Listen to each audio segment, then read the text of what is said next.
আসসালামু আলাইকুম প্রিয় দর্শক, কেমন আছেন? আশা করি সকলে ভালো আছেন। আর আমি আপনাদের মাঝে নতুন আরেকটি ছাগলের ব্লগ ভিডিও নিয়ে এসে পড়েছি। আর আজকের ব্লগ ভিডিওতে আমি দেখাবো যে আমার যে ছাগলগুলা আছে, তো সেই ছাগলগুলোকে মানে আমি ঘাস তো দিতেছি, তারপর আমার কিছুটা পরিমাণ ঘাস আর কি লাগানো আছে যাই জমিতে। তো সেই জমিতে আপনাদেরকে নিয়ে যাব।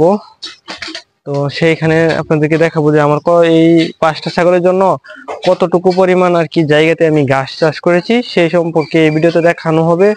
আশা করি পুরো ভিডিওটা দেখবেন। আর আমার ছাগলগুলোকে আমি কোন জাতের ঘাসগুলো খাওয়াই সেটাও আপনারা দেখতে পারবেন। তো চলেন সেখানে যাই আবার আপনাদেরকে দেখাই। এখন আমি আমার সেই ঘাস ক্ষেতের মাঝে আছি। এখানে দেখতে পাচ্ছেন অনেক জাতের ঘাস। আর এই ঘাসগুলো আমি আমার ছাগলেরকে আর কি খাওয়াই। আর এখানে অনেক জাতের ঘাস আছে, তার মধ্যে একটু দেখতে পাচ্ছেন যে এই যে লাল কালারের একটা, তো এগুলো স্মার্ট নেপিয়ার ঘাস। আর এই যে আরো আছে, আবার ওই জায়গাতেও আছে। আর এই গাছগুলো আমি সংগ্রহ করেছি গাজীপুরের এক বড় ভাইয়ের কাছ থেকে। তো ওইখান থেকে আমি আইনা তারপরে এখানে মানে আনছিলাম, গিট আনছিলাম। এইগুলো আপনারা কুরিয়ারের মাধ্যমে পাবেন। আর আমি এই গাছগুলোই ওই জায়গা থেকে আর কি সংগ্রহ করে আইনা লাগাইছি। আর এখন আমার প্রায় এখানে 3% জায়গাতে এই গাছ লাগানো আছে। তো এই গাছ দিয়ে আমার মানে মোটামুটি চলে যায়, তেমন একটা হয় না, কারণ যেহেতু আমার অনেকগুলো ছাগল, তো আমি বাইরে থেকে অনেক ঘাস কাইটা মানে ওদেরকে দিই। আর যে সময় দেখা যাইতেছে যে বৃষ্টি হইতেছে অথবা ঘাস পাইতেছি না, সেই সময় এই ক্ষেত থেকে আর কি আমি ঘাস কাইটে নিয়ে ওদেরকে দেই।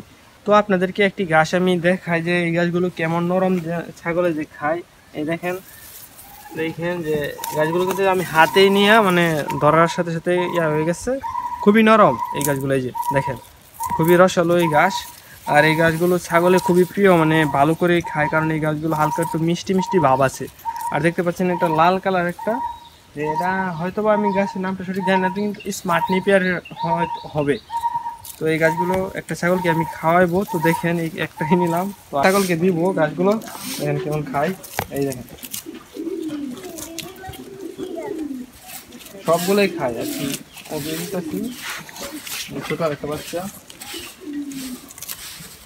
গাছগুলো খুবই মিষ্টি, যার কারণে দেওয়ার সাথে ভিডিওটা যদি ভালো লাগে একটি লাইক, কমেন্ট এবং শেয়ার করবেন। আর এরকম আরও নতুন নতুন ভিডিও পেতে আমার চ্যানেলটা সাবস্ক্রাইব করে আমার পাশেই থাকুন।